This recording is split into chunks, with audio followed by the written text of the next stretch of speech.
Welcome back to our channel Riya Dutta lifestyle. কেমন আছো তোমরা সবাই? অবশ্যই তোমরা ভালো আছো, আমিও মোটামুটি ভালোই আছি।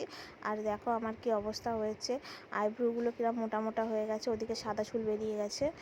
আর এখন আমি আমার বাচ্চাকে ব্রেস্ট ফিড করাচ্ছি। আমি ব্রেস্ট ফিড করানোর সময় ভিডিওটা অন করেছি, তাতে তোমরা কিছু মাইন্ড করো না। আমি অতটা বুঝে বা ভেবে আমি অন করিনি। আমি পরে যখন এডিট করছি তখন আমি ভাবলাম যে এটা আমি কি করলাম। তাছাড়া আমি মনে করি ব্রেস্ট ফিড করানোটা খুব খারাপ কিছু না। তা ব্রেস্ট ফিড করালে তো বাচ্চা স্বাস্থ্য মানে ভালো থাকে, সুস্থ থাকে। তো ব্রেস্ট ফিড করানোটা খুব খারাপ নয়, তোমরা কিছু খারাপ কমেন্ট বা মাইন্ডে নিও না। কেন না, ব্রেস্ট ফিড তোমরাও করেছো, আমিও করেছি, আর বাকি সবাই করেছে।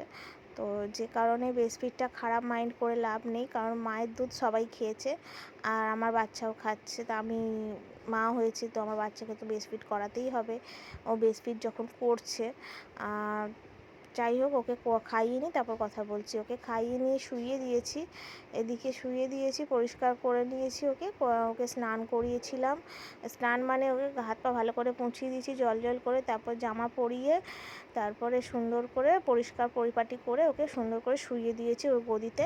ওর মাসি গদি দিয়েছে ওকে শোয়ার জন্য, তো ওই গদিতে ওকে মানে শুইয়ে দিয়েছি। ঘুমিয়ে পড়েছিল খেয়ে নিয়ে, তো তারপর শুইয়ে দিয়েছি। আর একটা গায়ে পাতলা কিছু চাপা দিতে হতো, তো যে কারণে আমি সামনে কিছু পাচ্ছিলাম না, আমার স্টোলটা ছিল, ওই স্টোলটা চাপা দিয়ে দিয়েছি। আর বিছানাটার অবস্থা খুবই খারাপ, বিছানাটা ওই জন্য পরিষ্কার করে নেবো। আর দেখো, আবার হিসু করার কারণে আমাকে আবার কোলে নিয়ে ওর পরিষ্কার করে দিতে হলো।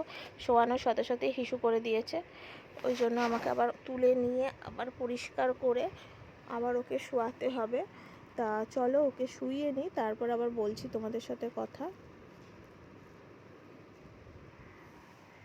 তাই এই যে বিছানা এবার আমাকে গোছাতে হবে, কেননা বিছানাটার অবস্থা খুবই খারাপ। যে কারণে আমাকে বিছানাটা আবার গুছিয়ে নিতে হবে।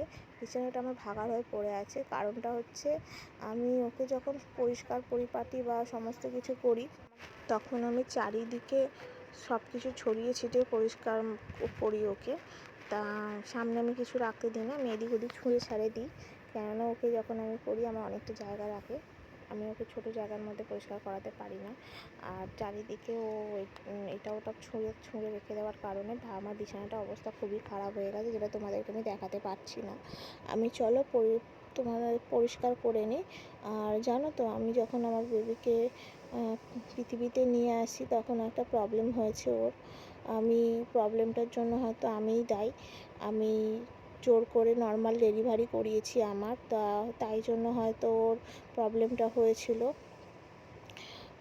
বলছি কি প্রবলেম হয়েছিল। আর ওদিকে বিছানাটা আমার গোছানো হয়ে গেছে, সারাদিন তো সেরকম কিছু কাজ বাজ থাকে না, তো ওই জন্য বিছানাটা আমার গোছানো কমপ্লিট।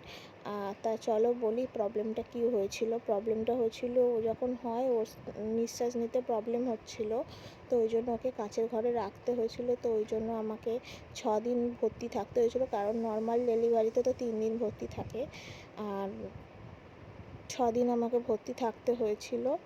তো কিছু করার নেই আমার।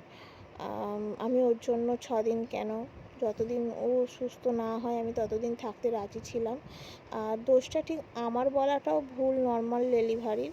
আমার তো প্রথম থেকেই ইচ্ছা ছিল নর্মাল ডেলিভারি হোক, আর আমার গঠন অনুযায়ী আমার নর্মাল ডেলিভারি হবে, ডাক্তার এটাও বলে দিয়েছিল, যে কারণে কোনো অসুবিধা হয়নি।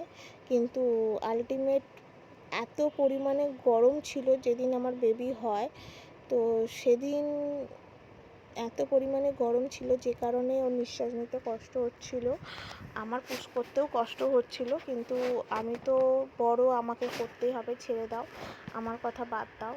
ওর জন্য ওর বেরিয়ে ওর খুব কষ্ট হচ্ছিল গরমের কারণে, ওই জন্য ওকে কাচের ঘরে রাখতে হয়েছে, কিছু করার ছিল না, আর আমাকে ওই জন্য থাকতে হচ্ছে। তা যাই হোক, এখন আমার বেবি সুস্থ আছে, ভালো আছে, তো ওই জন্য।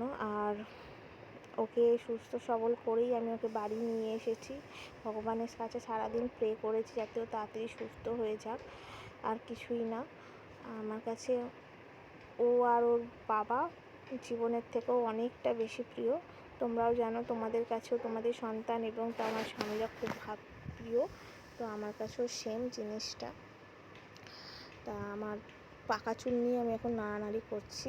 হ্যাঁ, তোমরা হয়তো দেখে বুঝতে পারছো যে কী করছি, নাড়ানাড়ি করছি এই কারণে। তোমরা আমাকে বলো, এখন তো সবাই ফলস চুল একটা সাইডে লক্সের মতো লাগাচ্ছে নানা রকম কালারে। আমি যদি অরিজিনাল পাকা চুল মানে সাদা চুলটাই অরিজিনাল লক্সের মতো করে নিই, আমাকে কেমন দেখতে লাগবে অবশ্যই কমেন্ট করে জানিও, তাহলে হয়তো আমি ট্রাই করতে পারি। যদিও আমার কোনো ইন্টারেস্ট নেই এই বিষয়ে, কিন্তু তারপরও তোমরা যদি বলো ভালো লাগছে তাহলে হয়তো ট্রাই করব।